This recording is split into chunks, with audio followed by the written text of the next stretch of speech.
sometime soon. So let's get to those levels because we mentioned, man, there is a ton of stuff. But wait, I forgot. It's Wednesday because I'm not usually here, but Créde is always here on Wednesday. Créde, how are you today?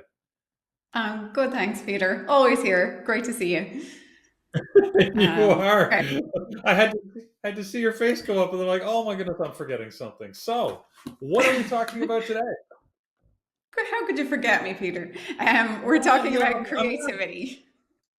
I'm not usually here. I've last minute things. So my I'm, apologies. I'm just kidding. We're talking about resilience for this month, so you're showing good resilience stepping in last minute there. So kudos. There you go. But Living it. creativity is our topic today. Just before I jump into that, quick announcement. We're really interested to hear your thoughts, ideas, the topics that you want to know more about for the Mental Edge series. So for these talks on a Monday and Wednesday. So on my Twitter account, there's a tweet out there and you can reply to that message thread just telling us what you'd like to hear more about. So you can determine the topics that we talk about in this series. And it's Créde_perform. So CREDE_perform. And I think Norman Carlos have retweeted anyway. So just a quick announcement. We want to hear what you want to know more about. And moving on then to our topic today, which is creativity and why it's so underrated. So when we're talking about creativity, we're just talking about the ability to actually generate new and novel, useful ideas and then bring them into existence. But people tend to associate creativity with things like art, music, dance, those endeavors that some people are highly skilled in, but a lot of people are not. And so people tend to dissociate a little bit from the idea of creativity.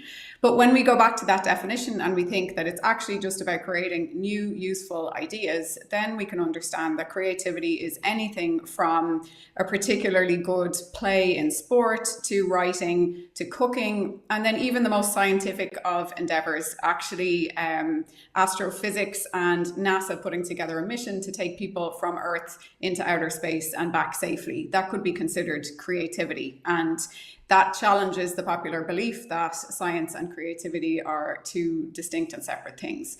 So just to say that the reason why this happens, or why people tend to think of creativity as something that's not really for them, it has a lot to do with the way that society, or our society currently, programs things.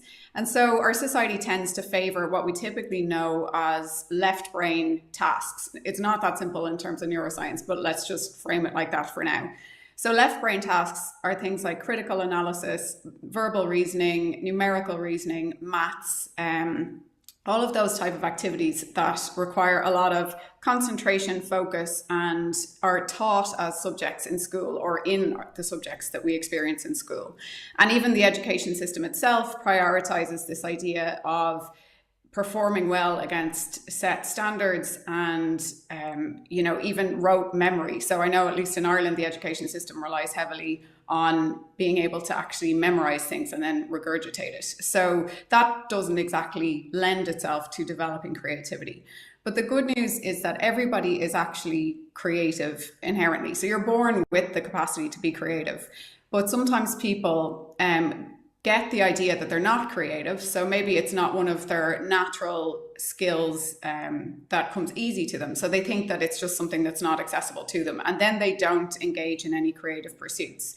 But that's actually a really mistaken way of looking at it, because it's like a muscle. So the more that you engage in creativity, the more that you'll actually build your creative muscle, and the more that you'll be able to benefit from doing creative pursuits. And there's lots of benefits, which we'll talk about in a second. So, and then the other side of it is that sometimes people are actually creative and they recognize this, but because they need to, or they believe they need to prioritize more left brain tasks in order to be successful, then they don't give themselves permission to engage in creative pursuits. And the reason, or one of the reasons for this, is that creativity and creative pursuits sometimes can't be measured against a standard. So if you think of a painting, it's very subjective if somebody thinks the painting is nice or not.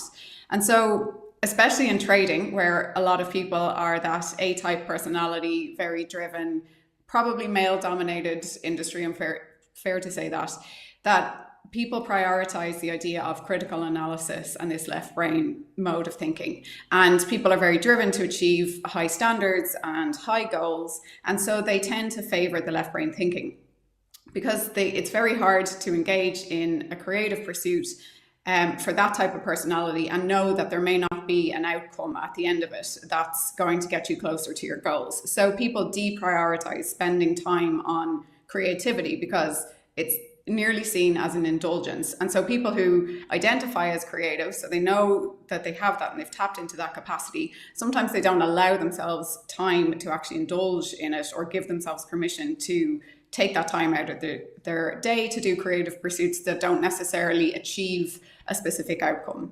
But that's a real shame because creativity is actually a really important skill and trait for us to nurture, because it can bring a lot of benefits. And specifically in trading, it can bring us benefits in terms of actually allowing us to see new patterns in the market and to be able to come up with new ways of approaching strategy formation. So in the brain, what happens when you're engaging in creativity is that you're linking different parts of your brain together that don't normally work in conjunction with each other. So creativity is actually about forming connections between existing ideas and information and concepts to produce new and novel ideas. And so if you give yourself the space and time to allow those connections to form, you're going to come up with really effective ideas and you're going to actually have better problem solving skills. So there's very practical benefits to engaging in creativity and to nurturing this brain activity that will produce these results for you.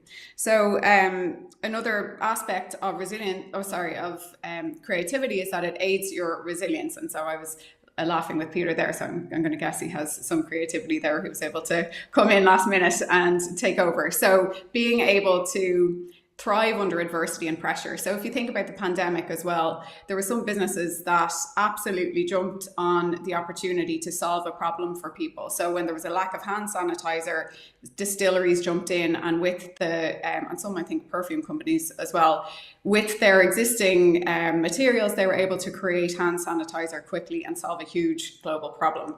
So that was using creativity. So it's a really helpful and productive skill to have and to nurture. So let's talk very briefly about how you nurture it.